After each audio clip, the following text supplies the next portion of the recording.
A todos aquellos que se están presentando a través del chat, los estamos leyendo. Bienvenidos a todos. Gracias. Tenemos personas de diferentes.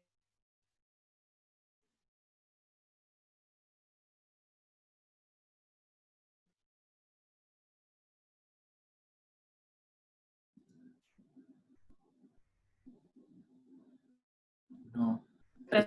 Se nos fue la conexión con Denise. Sí, parece que se nos fue la conexión. Rápidamente, yo doy los anuncios de antes de presentar de la presentación que lo va a dar la doctora Forno hoy en este día.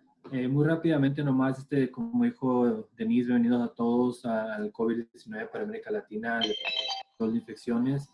Antes de comenzar, quisiéramos repasar algunos anuncios importantes. En el proyecto ECO se trata de construir una comunidad y conocer las caras de los participantes. Si su conexión de internet se lo permite, les pedimos que por favor prendan su cámara si tienen una. Su micrófono se mantendrá en silencio durante la sesión a menos de que uno de los facilitadores le llame.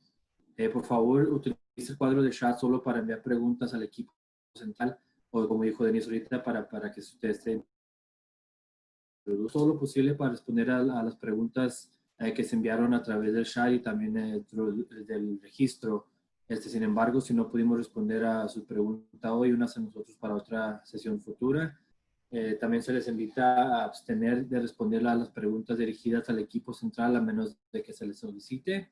Y nuestro bibliotecario, Ken Digital, proporcionará enlaces de recursos en el chat también. Ahorita le paso la palabra a Elsie para que nos introduzca a la doctora.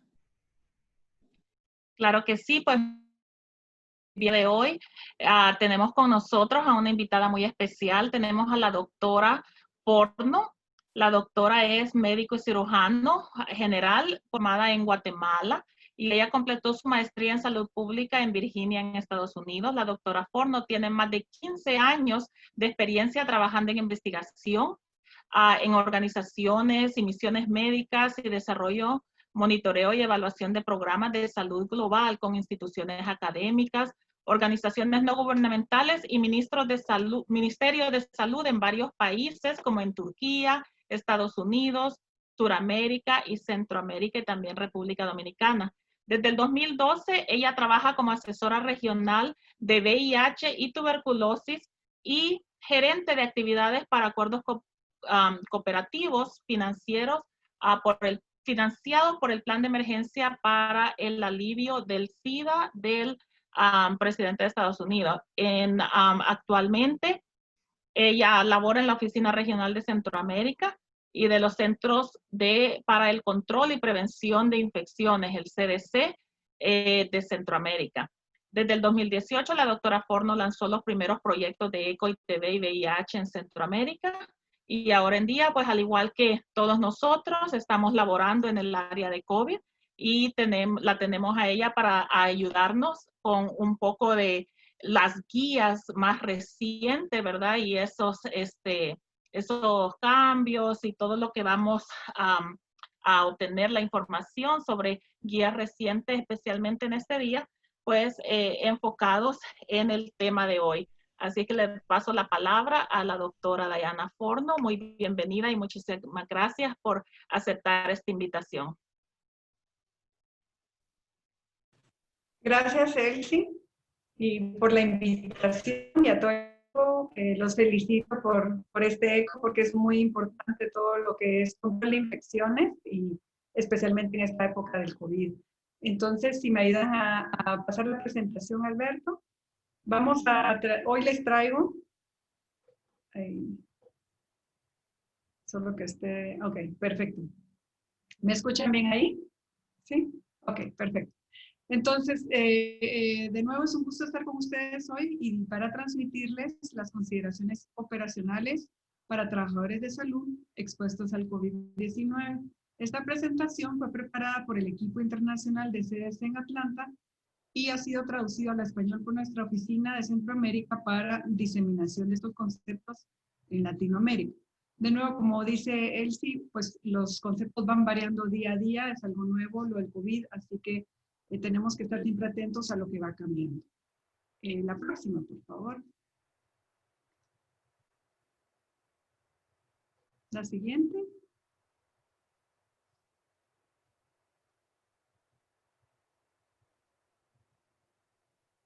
No ha pasado la siguiente. ¿O no la miro yo? No ve la presentación. No, Yo no veo se ve, pero no se ve qué ha pasado. Sí, se ve la misma, la primera slide.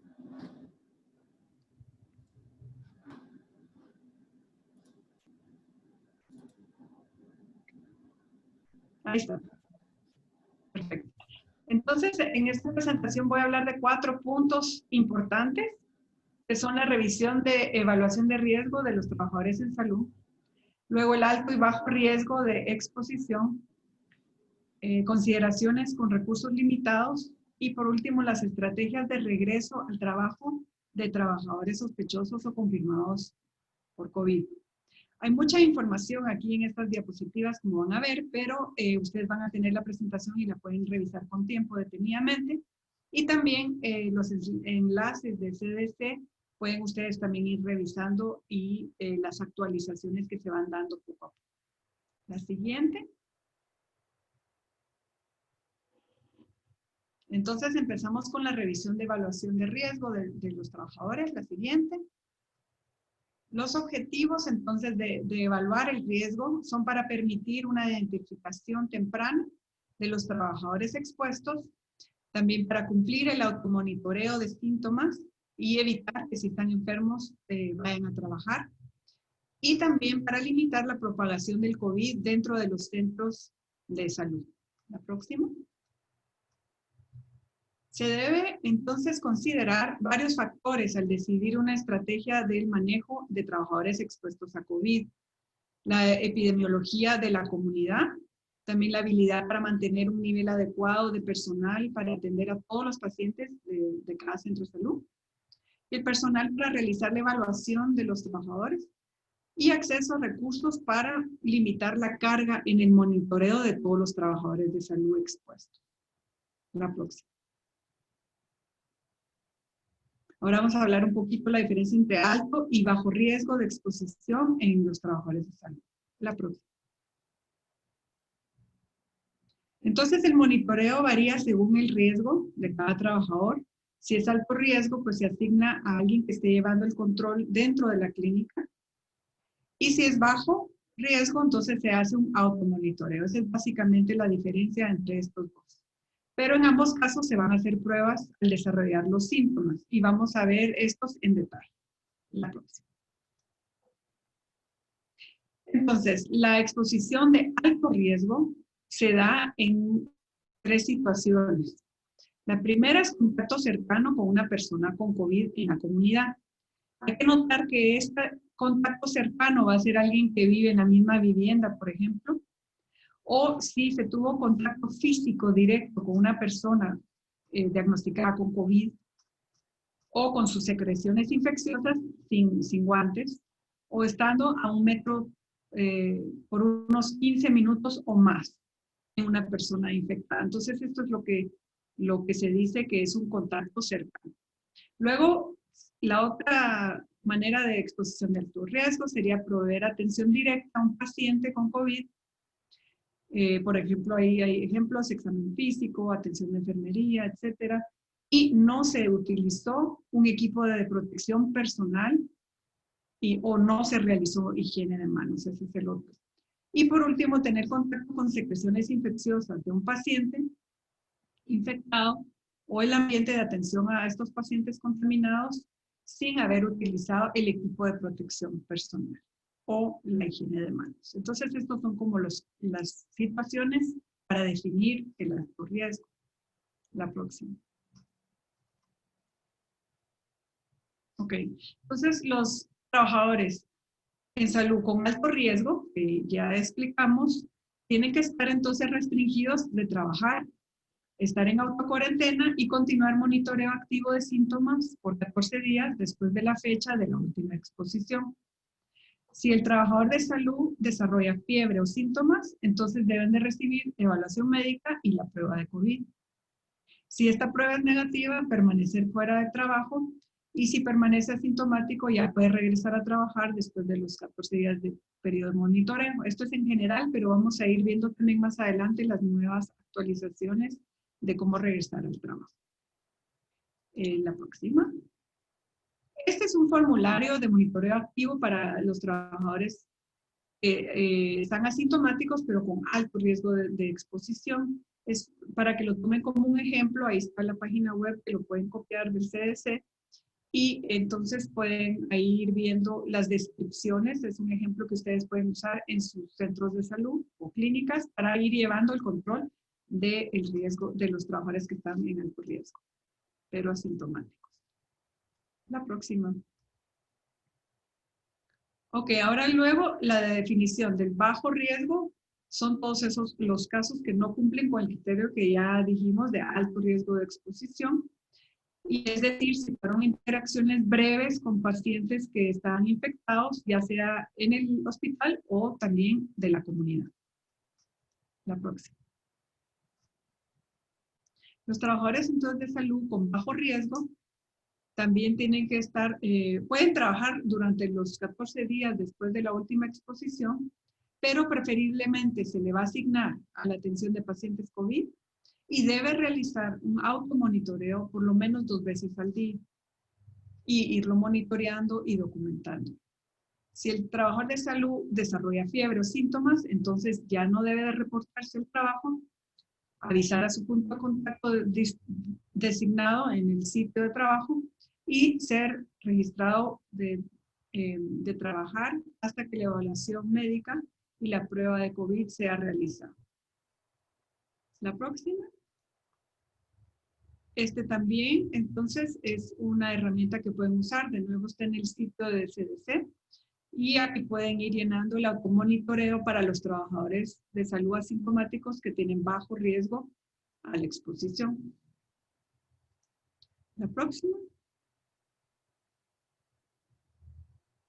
Okay. También pueden ver el diagrama de flujo de más cercano en la página web.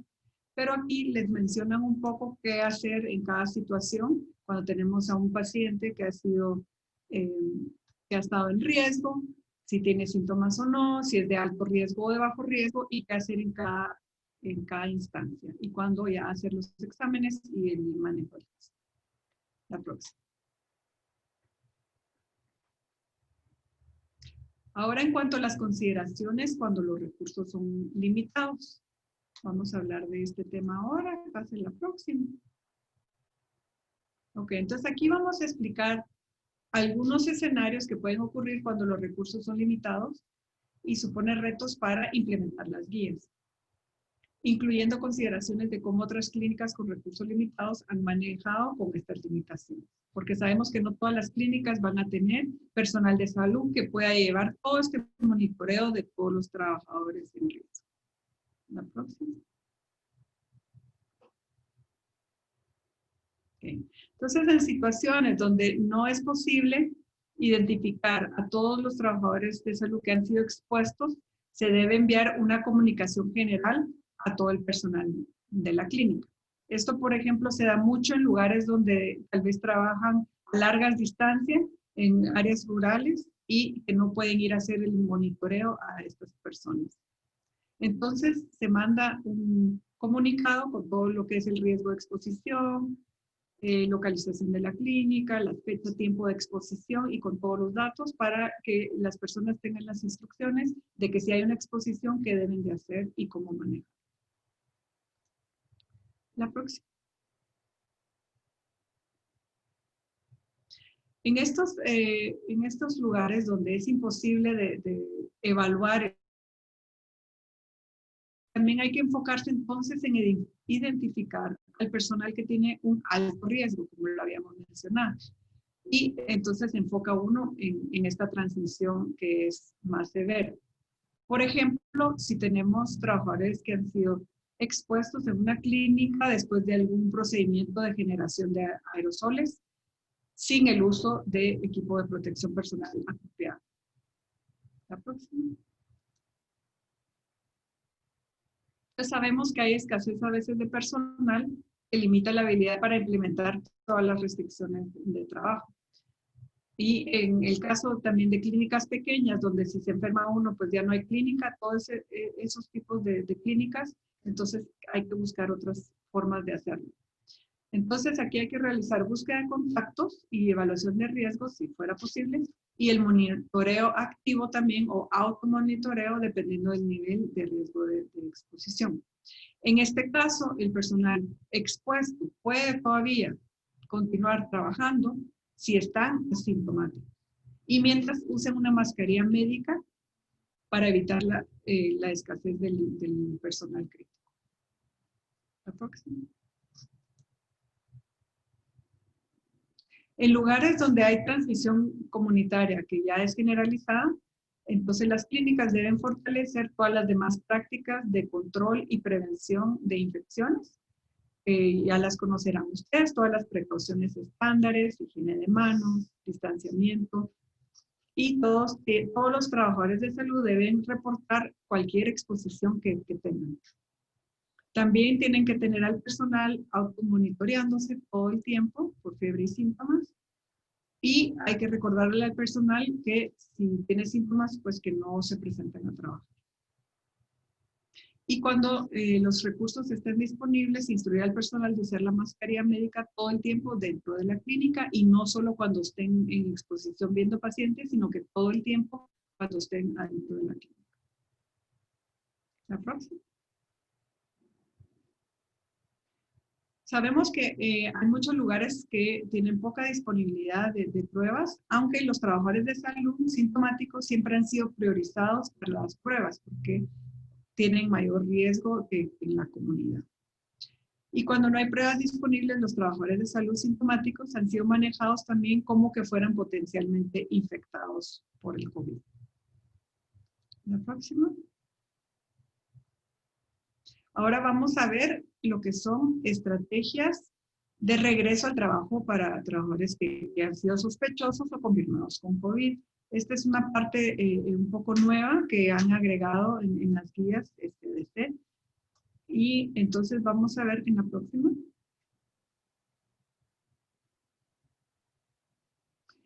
Ahora la estrategia que era basada en pruebas, esa ya no se recomienda. Como hemos visto, cada día van cambiando las estrategias y las guías, pero es porque es obviamente una enfermedad nueva y la vamos conociendo poco a poco. Una guía previa que ustedes habrán visto de CDC y OMS incluía una estrategia basada en pruebas para que los trabajadores de salud sospechosos o confirmados de COVID regresen a trabajar o que terminaran su aislamiento. Ahora la estrategia ya no es recomendada. ¿Y por qué? Pues se han visto algunos datos que han mostrado que primero el virus para la replicación ya no se ha visto después de los 10 días de la aparición de síntomas en individuos que tienen la enfermedad leve o moderada. Luego, en pacientes que tienen la enfermedad severa o crítica, incluyendo los que tienen alto compromiso e inmunocompromiso, se estima que el 95% ya no tiene el virus, que es hábil de replicarse 15 días después de la aparición.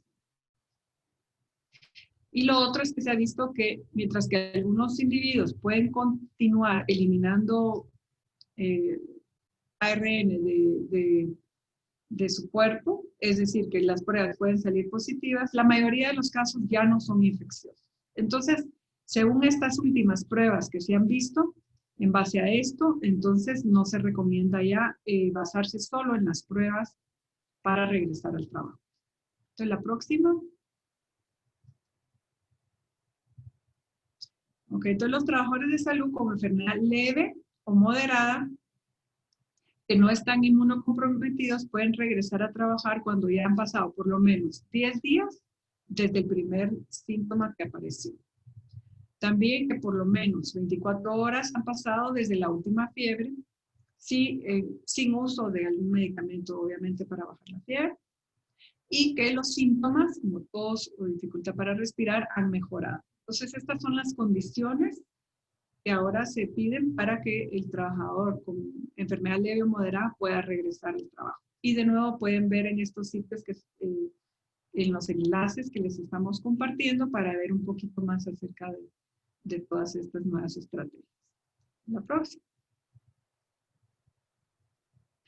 En los trabajadores de salud que tienen enfermedad severa o crítica o que tienen inmunocompromiso severo, es un poco distinto. Entonces aquí se va a ver que pueden regresar a trabajar por lo menos 10 días, pero hasta 20 días, dependiendo también cómo se encuentran.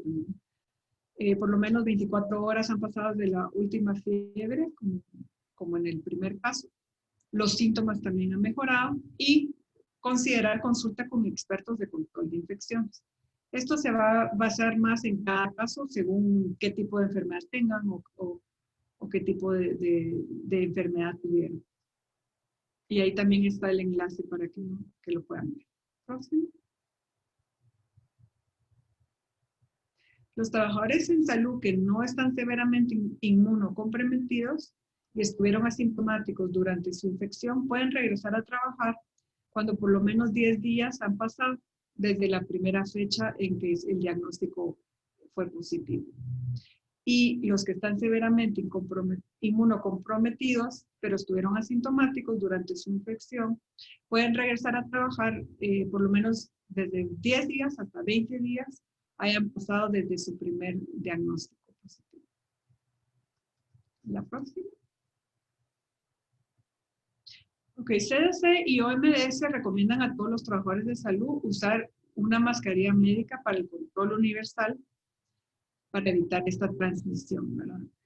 Lo otro es que también para países que no están utilizando mascarillas médicas, los trabajadores en salud que están regresando después de haber sido infectados, sí deben de usar mascarilla todo el tiempo mientras están en la clínica, hasta que todos los síntomas estén completamente resueltos o han regresado ya a su línea base. También deben de practicar la higiene de manos, higiene respiratoria, etiqueta de la tos y continuar con el automonitoreo para síntomas durante el día para ver si tienen fiebre o regresan algunos síntomas respiratorios. La próxima.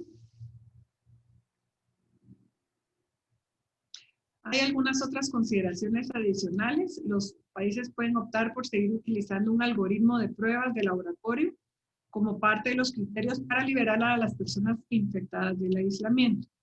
Y los países que desean adoptar esta estrategia en base a pruebas deben tener en cuenta las limitaciones de este enfoque, ¿verdad? Porque sabemos que a veces hay limitaciones también en el número de pruebas que hay en los países. La próxima. Entonces, aquí ya terminamos con las consideraciones. Hay varias otras referencias adicionales acá que ustedes pueden consultar.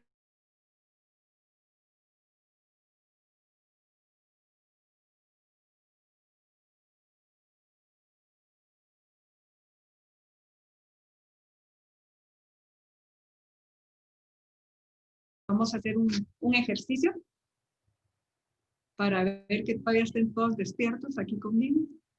Pasemos a la próxima. Como que se congeló un poquito ahorita, doctora Forno, sí terminó con esta... Ok. Sí. Esperamos a que la slide regrese. Entonces, la slide fue la que se durmió. Sí, no, también tenemos un caso, doctora, si quiere oír el caso. Ah, tiene el caso. ¿Qué tal, doctor? Bueno, ¿quiere presentar el caso? Sí, le presento el caso, entonces, Okay. Y si IT me ayuda a hacer el share screen, sería fantástico. Ya estás, Carlos.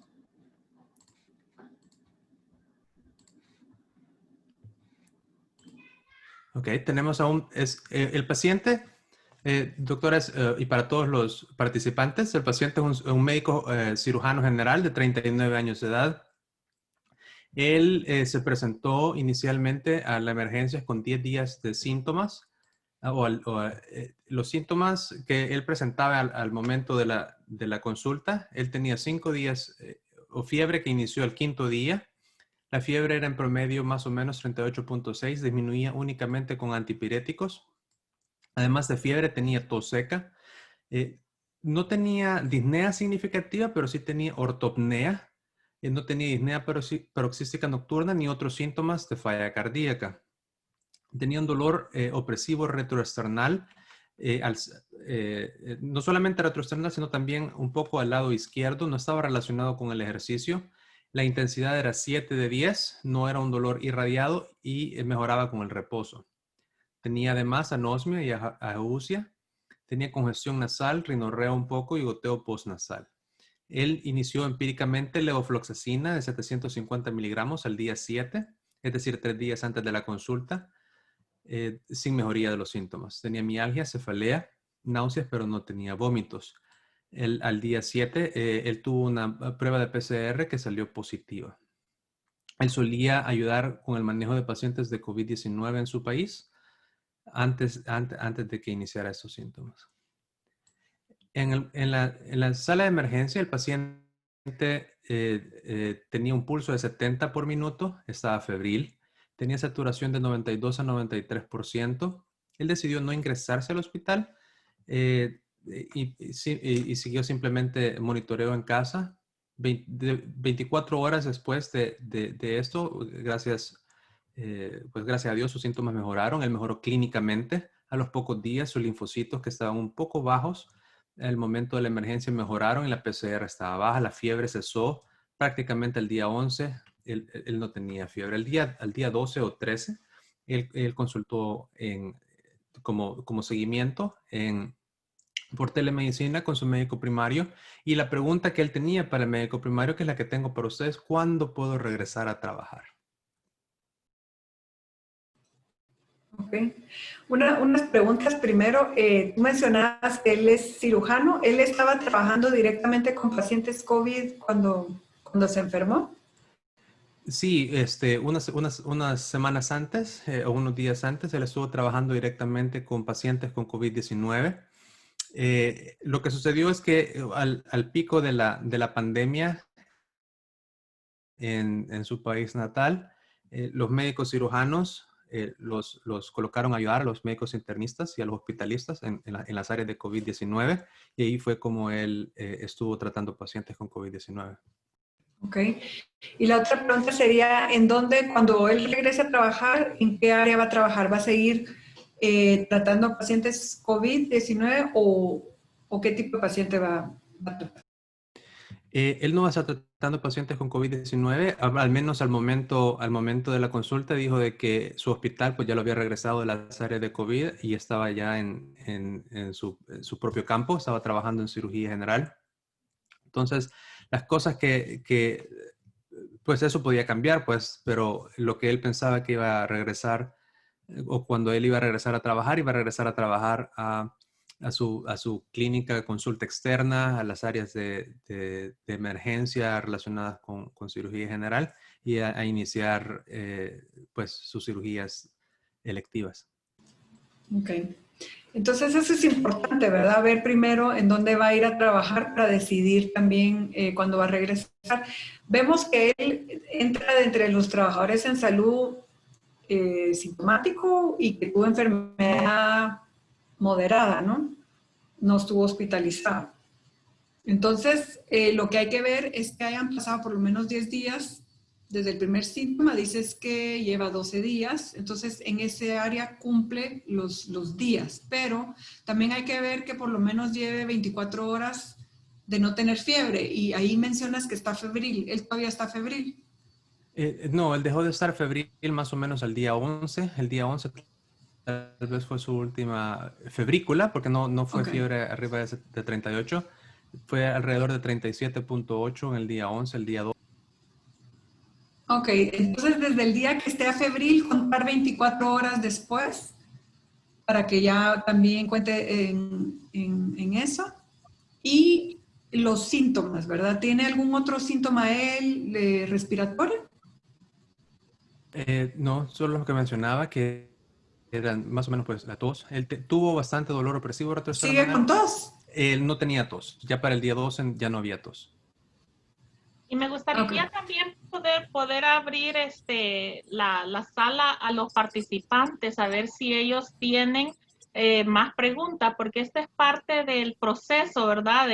Que los ecos nos brindan esta oportunidad. Presentamos un caso clínico Entonces lo vamos a abrir a los participantes que están aquí. ¿Hay alguna otra pregunta sobre este caso? ¿Qué más ustedes preguntarían antes de darle esa carta a este paciente que sí puede regresar a seguir haciendo cirugías en el hospital? ¿Qué más preguntarían? A ver.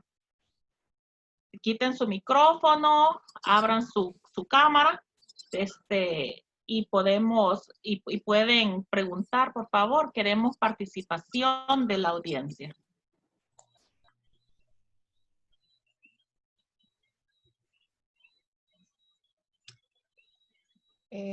Martín, no sé si quieras decir algo. Veo que aquí Martín Márquez pudiera tener una pregunta. No. Básicamente, Okay. ¿sí? Sí. ¿Me escuchas? Adelante. Sí, yo estoy como epidemiólogo estatal acá en Sonora, en una institución ISTESON. Mi preocupación es el alto número de compañeros que han salido positivos. Estamos aplicando en sí la regla de los 14 días en aquellos pacientes asintomáticos leves y moderados, y los criterios en caso de aquellos pacientes graves. El planteamiento es cómo vamos a minimizar la transmisión con el paciente, con el personal de salud.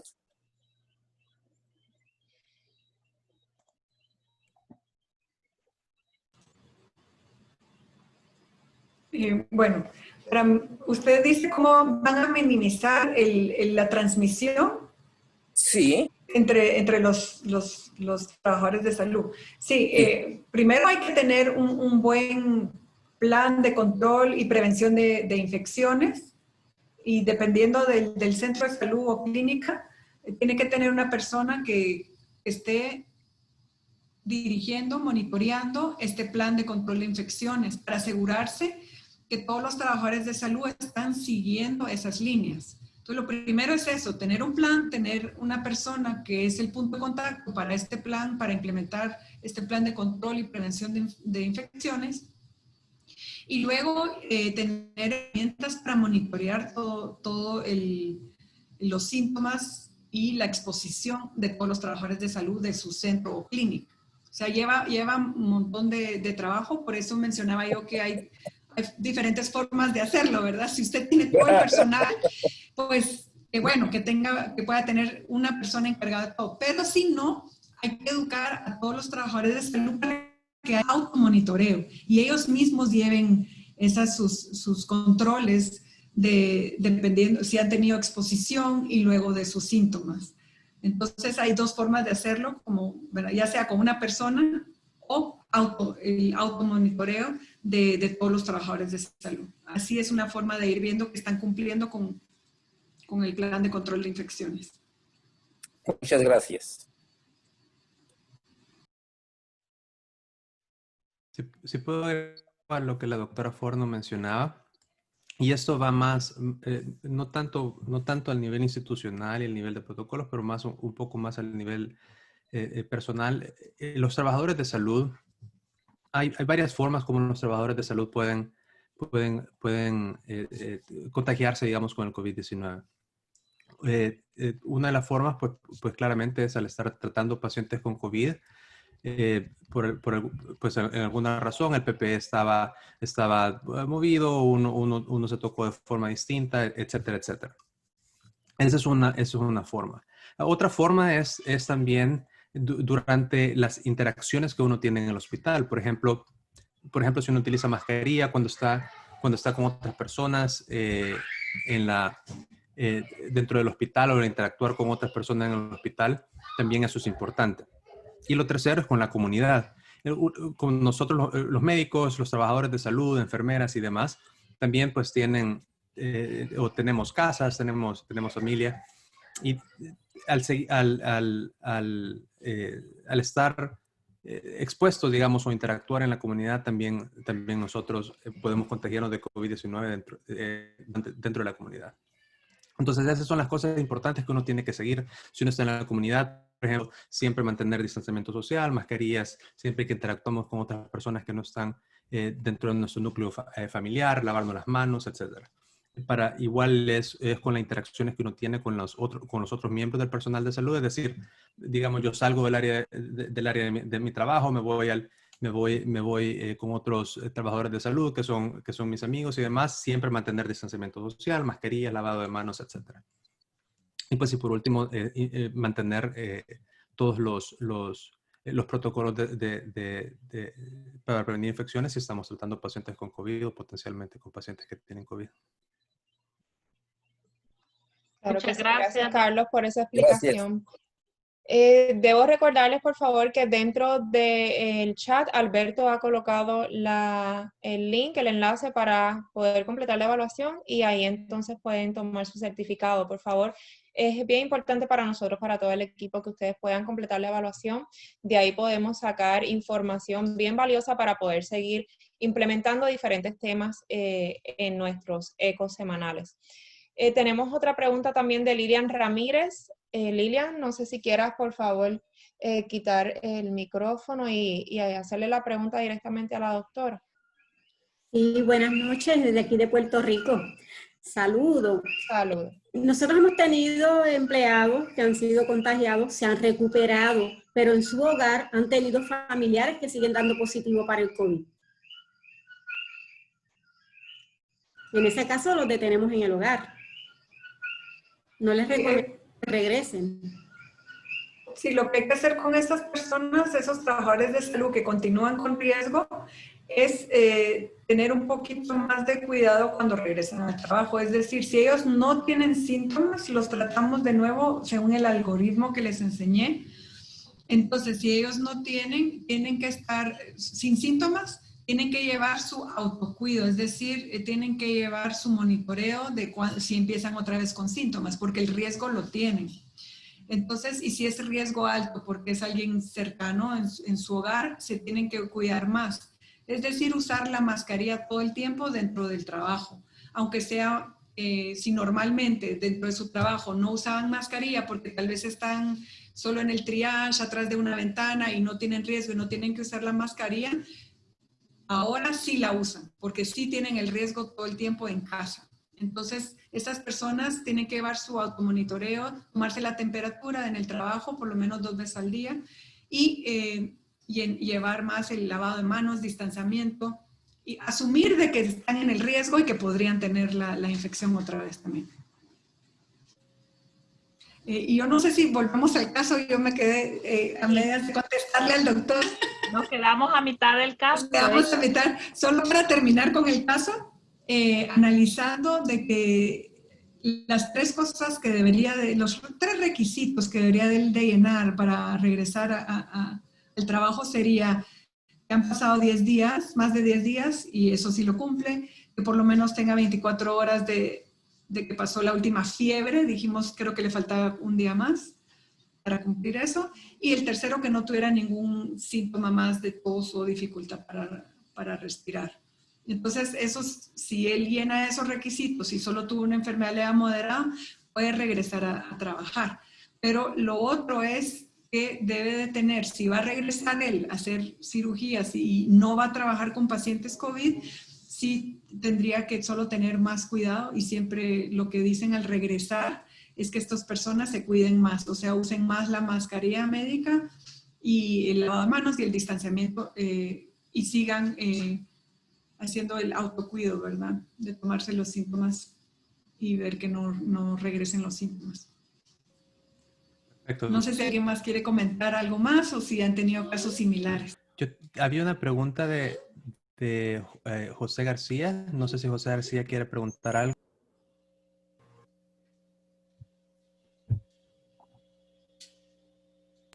¿O alguien más? Buenas tardes. Hola, buenas tardes.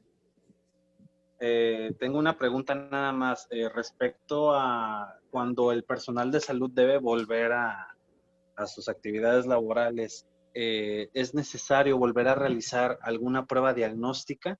Y en caso de sea efectiva o negativa la respuesta, ¿cuál es el nivel de evidencia que pudiera respaldar esta postura? Gracias. Sí, pues como les comentaba, ahora no se recomienda usar las pruebas para regresar al trabajo, sino que solo pueden llenar estos requisitos que habíamos dicho de esperarse por lo menos los 10 días si es la enfermedad leve a moderada, y si es la enfermedad severa, pues tiene que ser entre 10 a 20 días de espera, y luego que no tengan los síntomas de fiebre por lo menos 24 horas y ya no tengan ningún síntoma de tos o dificultad respiratoria. Entonces, con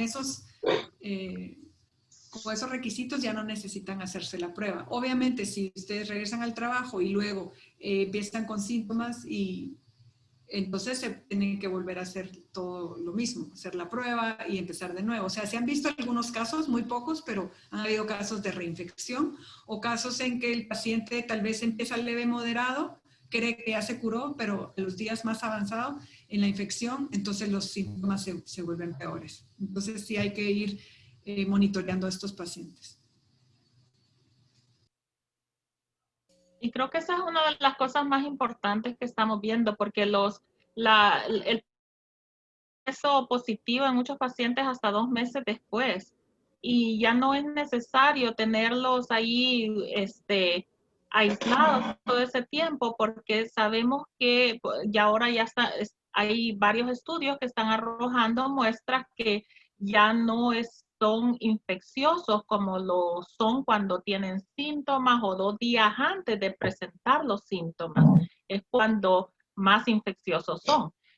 Después que la fiebre termina y ya no tienen tos, verdaderamente pasaron 10 días de que iniciaron los síntomas, ya no estamos viendo esos niveles de infección. Siempre la PCR puede seguir arrojando positiva porque tal vez todavía está midiendo partículas de ARN, pero no es ya un virus activo que es infeccioso y que va a contagiar. Entonces, siempre por precaución, pues vamos a tener el cuidado, no vamos a permitirle a nadie que diga, a mí ya me dio, yo ya no necesito esta máscara, jamás. Y sé que hay algún personal de salud, varios personal de hospitales me estaba informando que algunos pacientes, trabajadores de salud, que ya habían terminado ese proceso de haber tenido la infección, ya no querían seguir utilizando la mascarilla porque se sentían que ellos ya estaban inmunes. Entonces hay que tener mucho cuidado con eso, seguir enforzando los métodos de protección y ese distanciamiento, y mucho cuidado con esas reuniones fuera del ámbito laboral. Se están dando mucho también, como las personas tienen más aislamiento social, empiezan a sentirse más en confianza con los mismos trabajadores de salud, porque como ya de todos modos están trabajando con mucha cercanía a ellos, y han estado ocurriendo muchas reuniones fuera del ámbito laboral. Debemos educar a nuestros compañeros, a nuestros trabajadores de salud, que hay que tener mucho cuidado con esto. No es apropiado que hayan reuniones. Estamos en medio de una pandemia, reuniones fuera del trabajo no es apropiado, y dentro del trabajo tienen que mantener la mascarilla, no importa en qué área estén, aunque estén en su hora de receso. Buenas tardes, doctora Forno. Ajá, buenas tardes. Díganos, Gladys. Pues viera que con una inquietud, por ejemplo, aquí en Guatemala el ministerio, por ejemplo, un paciente que salga positivo, tiene que tardar 15 días guardando cuarentena, y luego ya le dan ahí sí que su alta, ¿verdad? Entonces, hemos visto que muchos sí regresan a trabajar a los 15 días. Y también lo que hemos visto es que, por ejemplo, a veces todavía tienen síntomas de tos y están regresando, pero ya no tienen fiebre, no hay dificultad respiratoria, pero sí quedan así como que con una tos muy eventual. Pues no sé si hasta que normalice, que ya no tenga nada de tos, tiene que regresar. Y la segunda pregunta es, bueno, los compañeros aquí, a todos los que ya han sido expuestos a COVID, dicen, bueno, ya se expuso, ya tiene sus anticuerpos, entonces que regrese a áreas de COVID. Entonces todavía está en discusión eso, y que nosotros muchos opinamos de que ya no, ¿verdad? Son los que menos hay que exponer a estas áreas. Entonces, tal vez es la pregunta. Cambio.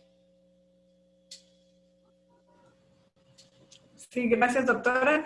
Y bueno, con la primera pregunta acerca de los síntomas, hay que ver también con cada caso, ¿verdad? Porque si una persona tuvo una tos severa, dificultad para respirar y luego fue bajando y disminuyendo y ya ha mejorado bastante, entonces eso es donde uno dice, bueno, puede regresar a trabajar. Obviamente que si sigue con una tos muy fuerte o algo, entonces no, o sea, tiene que haber una gran mejoría para que uno sepa que puede regresar a trabajar. Porque a veces pues la tos es lo que más dura, incluso en otras infecciones en recuperarse, pero hay que ver eso, que haya una gran mejoría, además del otro, que esté afebril y de que han pasado ya los 10 días. Y de ahí con la segunda, usted mencionaba que hay unos que creen que ya no les va a dar. ¿Cómo fue su segunda pregunta? Disculpe. Sí, doctora, Se lo sienten que pasa inmunes. es que ahí sí que estamos como que en 2 días, ¿verdad? Unos opinan de que el que ya tuvo que regrese a áreas de COVID y otros que decimos no, si ya estuvo expuesto puede reinfectarse y puede ser la segunda ola y puede ser peor, ¿verdad? Entonces hay que aislarlos a áreas donde no estén con contacto de pacientes COVID.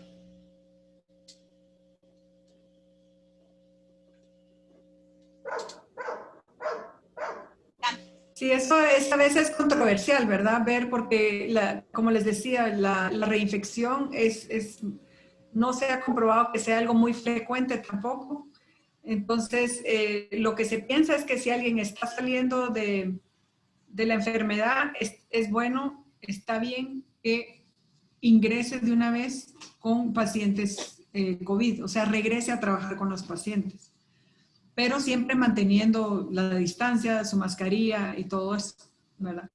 Yo creo que con la inmunidad todavía falta un poco más estar viendo qué sucede después, porque como es algo tan nuevo, hasta ahorita estamos viendo qué pasa con los que ya les dio, regresaron, cuánto tiempo y cómo está la inmunidad, y depende de cada persona. Si es una persona que tiene algún inmunocompromiso, pues obviamente eso también va a afectar más. Pero no hay restricciones para que regresen a trabajar con pacientes COVID. No hay restricciones en las últimas guías. Y es que y una tercera, solo para hacer un comentario. Vieran que no.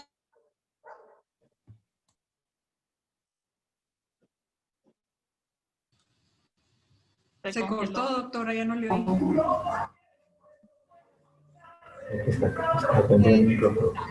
Lo que mientras... Ahí está. Pero le dio...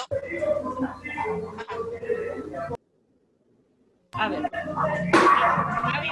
Se cortó por unos segundos, entonces no le escuchamos verdaderamente esta última pregunta más reciente porque se quedó congelado. Ah, ya. Pues vieran que es como un comentario. Nosotros tuvimos una médico que dio positivo a COVID asintomática. Al regreso del trabajo, ya cumplió los 15 días, pero le dio una parálisis de Bell. Entonces, bueno, todos empezamos a ver de que era lo mismo, ¿verdad? El COVID que le había afectado a ella, pero realmente no sabemos si eso es cierto o la parálisis fue por otra causa. Sí, ahí no se puede saber, ¿verdad? Puede estar relacionado, pero no, puede que sea algo más. Y lo que estamos viendo también que la evidencia que tenemos hasta el momento no muestra verdaderamente muchos casos de reinfección.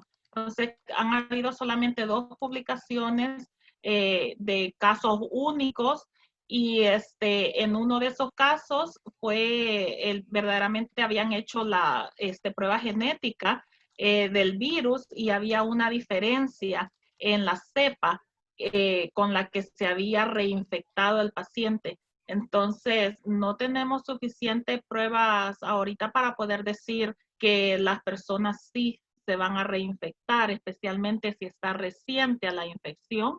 No sabemos, tenemos más incertidumbre aún en la posibilidad de reinfección a largo plazo. Entonces, es algo que todavía estamos esperando más evidencia para poder tener esa seguridad. Entonces, tenemos que tener siempre las precauciones, como nos decía la doctora Forno. A ver, Buenas Muchas noches. gracias. Buenas noches. Y adelante, Nidia. Gracias. Les saludo desde acá de Colombia, de la ciudad de Cúcuta. Tengo una inquietud. Soy enfermera. Tengo una amiga fisioterapeuta que se desempeñaba como trabajadora en unidad de cuidados intensivos con pacientes COVID. Hizo toda la sintomatología con fiebre, dificultad para respirar, etcétera. Tuvo su aislamiento, le tomaron la muestra negativa. Personalmente, también estuve enferma, estuve pues muy mal 10 días. Sin embargo, se me alargó mis síntomas, aunque no tuve fiebre, tuve de resto toda la sintomatología. No estoy en contacto directo con pacientes, pero sí trabajo con la comunidad, etcétera. Y también mi prueba salió negativa. Entonces, llegué a pensar en algún momento que estaba haciendo alguna somatización de síntomas o algo así. Sin embargo, pues he estado hablando con otros compañeros del área de la salud y me han manifestado lo mismo. O sea, personas con síntomas o que están en contacto directo con pacientes COVID y la PCR le sale negativa. Entonces, eso me tiene muy inquieta. Pues esa era mi pregunta. Con respecto pues a la vuelta al trabajo, pues también me inquieta precisamente el hecho de que esas PCR hayan sido negativas, a pesar de que se hayan guardado los 14 días, vigilando síntomas, etcétera, esperando a que no haya ningún tipo de sintomatología para el retorno al trabajo. Entonces, ahí, ¿qué puede pasar? ¿Qué puede pasar con nosotros, digamos? Esa es mi inquietud. Gracias. Gracias por su pregunta, es muy interesante y lo que hemos visto es que durante esta pandemia a la gente se le olvida también que hay otras enfermedades, o sea que estamos viendo mucha coinfección con otras, con dengue, con tuberculosis, con otras enfermedades que obviamente no han parado, no han detenido. Entonces muchas veces puede ser que usted haya tenido una influenza, que también está empezando la época de influenza, o haber tenido un coronavirus otro, que no sea COVID, y por eso es que tiene los síntomas, pero la prueba sale negativo. Eso es también muy posible. Ahora, con respecto a regresar a su trabajo, siempre pues seguir los puntos que habíamos dicho, los requisitos, al igual, ¿verdad? Que lleve 10 días de haber pasado ya su enfermedad, de estar por lo menos 24 horas a febril y sin esos síntomas para regresar al trabajo. Y siempre, como mencionó Elsie, continuar con las medidas. O sea, que no se nos olvide, ya regresé al trabajo, ya me dio COVID, ahora ya ni me pongo mascarilla. No, hay que seguir, ¿verdad? Seguir con todas las precauciones universales, mascarilla, distanciamiento y lavado de manos y desinfección. Gracias. Una cosa que también quisiera mencionar es que la prueba, y eso también es importante que nosotros sepamos, es que la prueba de COVID-19, inclusive la prueba PCR de COVID-19 no es una prueba 100% efectiva. No, pues la sensibilidad pues, de la prueba no es 100%. Hay pruebas que pueden salir negativas, incluso más de una vez. Si una prueba, yo diría en los pacientes que tienen síntomas que pueden ser compatibles con COVID-19, la prueba está negativa, pues está perfecto. Estaremos, como dice la doctora Forno, tenemos que estar abriendo, no todo es COVID-19, es decir, tenemos que saber que las otras cosas siguen avanzando, siguen viniendo, se siguen diagnosticando. Pero a la vez, también cuando el cuadro es bien compatible con COVID-19, es un cuadro, digamos, de imágenes radiológicas bien compatibles con COVID-19, un cuadro clínico típico con COVID-19 Si la prueba está negativa, eso no significa que el paciente no lo tenga, sino que puede ser que simplemente sea un falso negativo. Muchas veces, si un paciente está hospitalizado, por ejemplo, en donde es prioridad saber si este paciente tiene COVID-19, la recomendación es repetirla y la puede repetir 1, 2, 3, 4 veces. Hasta pues, y a veces la prueba sale negativa 2, 3, 4 veces antes de que salga positiva. Claro, en el caso de usted específicamente, pues, repetir la prueba puede haber sido algo, pero a la vez, como hizo la doctora Forno, las otras cosas también son otras cosas, las otras enfermedades todavía siguen estando aquí con nosotros. Yo sé que José de Jesús García Rodríguez tenía una pregunta, no sé si la quiere preguntar. Pues buenas noches a todos, gracias. Más que pregunta era el comentario en cuanto al caso clínico. En realidad, si ya pasó sus 10 días, no hay fiebre, no hay otra sintomatología, puede regresar. Pero bien nos decía otra compañera, si hay trabajadores, en este caso es un cirujano, expuesto a pacientes que pueden o no estar contaminados, se puede volver a reinfectar. En todos aquellos trabajadores que aún tienen algunos datos clínicos, cansancio, algo de tos, se pueden dejar hasta otros 14 días más y a trabajar porque ya sus pruebas van a salir negativas.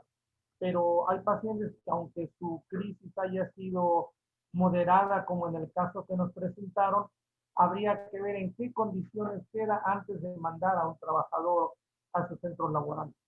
Gracias.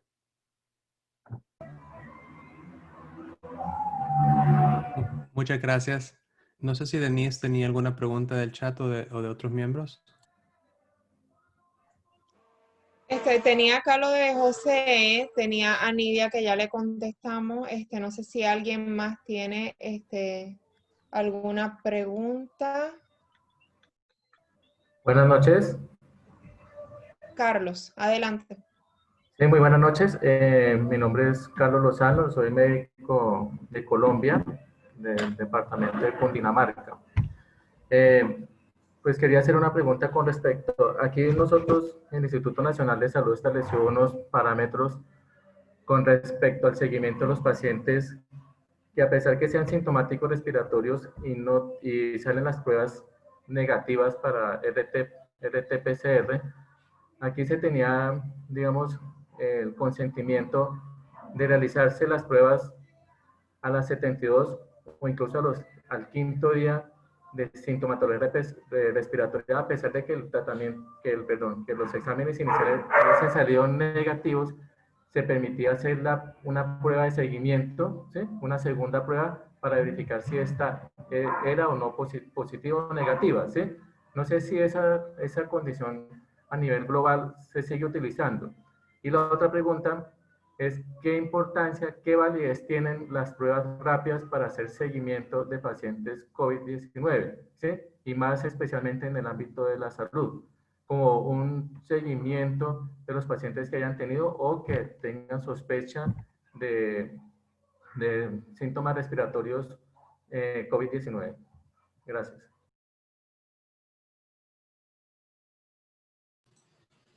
Pues yo creo que con respecto a pruebas y todo eso no es mi área de expertise, pero me imagino que van a tener alguna sesión específica de pruebas de laboratorio. Tenemos nuestros expertos del laboratorio en CDC que tienen toda una explicación de cuándo, cómo hacer este tipo de pruebas y como mencionaba el doctor Carlos, a veces las pruebas salen negativas también y falsos negativos hay también.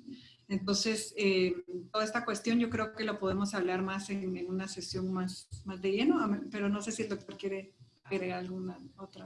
Bueno, con respecto al seguimiento de la prueba RT-PCR, como le comentaba al comienzo, ¿sí? ¿Cómo se da el caso? O sea, aquí los parámetros dicen, si el paciente tiene sintomatología respiratoria muy compatible con COVID y si la prueba RT-PCR sale negativa, ¿sí? Se le da un chance de 72 horas hasta 5 días para realizarle nuevamente una prueba a ese paciente sintomático respiratorio. ¿Eso sigue siendo aplicable dentro de la normatividad ahora global o eso ha cambiado? un poco a responder esa pregunta de Carlos Lozano. No lo voy a responder respecto a guías que he leído respecto a eso, sino a la práctica clínica que tenemos dentro de los pacientes hospitalizados en los Estados Unidos. Lo que he visto yo que en los pacientes hospitalizados dentro de los Estados Unidos, aquí las pruebas las repiten más o menos a las 24 horas de la última prueba. Es decir, digamos, el paciente está hospitalizado, es un paciente que es severo o es crítico, se hace una prueba, sale negativa, pero el cuadro clínico, la historia clínica, los exámenes de laboratorio son compatibles con COVID-19. Lo que generalmente se hace es que se repite la prueba 24 horas. Y como le digo, a veces la repiten 3 o 4 veces, es decir, 3-4 días. No he visto yo más de una repetición de 5 días, por ejemplo. Otra cosa que es importante que tienen que tomar en cuenta es desde el inicio del día de los síntomas, pruebas que son, digamos, ya la tercera, cuarta semana, si uno hace una prueba PCR y el paciente todavía sigue teniendo síntomas, pues ya esas pruebas son menos probables de ser positivas. Digamos, a la tercera, cuarta semana, una PCR, pues va a salir lo más probablemente negativa. Ya una prueba por IgG, por ejemplo, a la tercera o cuarta semana puede ayudarles a hacer un diagnóstico tardío de COVID-19. En el paciente de la comunidad, un paciente leve, tal vez esa opción de hacerlo 3 días después es un poco mejor o suena un poco mejor. Como le digo, eso no es por guías que he leído, sino más bien la práctica clínica que tenemos dentro de los Estados Unidos. Suena un poco mejor y puede repetirla. Pero un paciente hospitalizado, crítico, severo, tal vez 24 horas parece razonable. Y solamente quería agregar a eso que hay también otras razones por las cuales la prueba puede salir negativa, ¿verdad?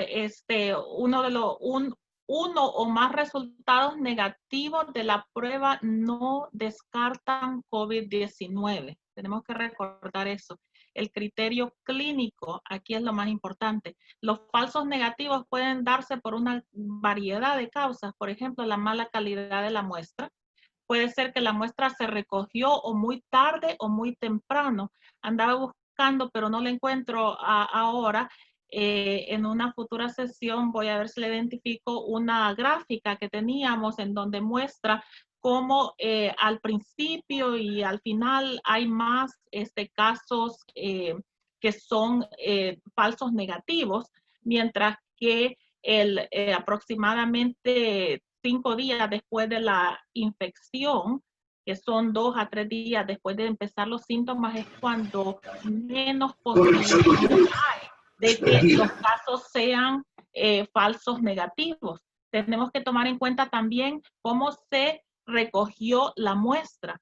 He tenido un sinfín de número de pacientes que han consultado conmigo por lo mismo, porque tienen inseguridad, porque tienen síntomas y tienen pruebas PCR negativos. Entonces, ¿pero qué pasa? Muchas veces no se está recolectando la prueba apropiadamente. O sea, no estamos llegando al área nacional para recoger bien esa prueba con ese hisopo. Entonces, la manipulación también de razones técnicas, la temperatura, el transporte de la prueba, o sea, hay muchas razones por las cuales esa prueba puede salir como un falso negativo. Y ya estamos pasados de la hora, así es que, pero me alegra mucho ver los que están haciendo muchas más preguntas y vamos a seguir adelante. Por favor, regresen todas las semanas. No se olviden de la evaluación que las necesitamos.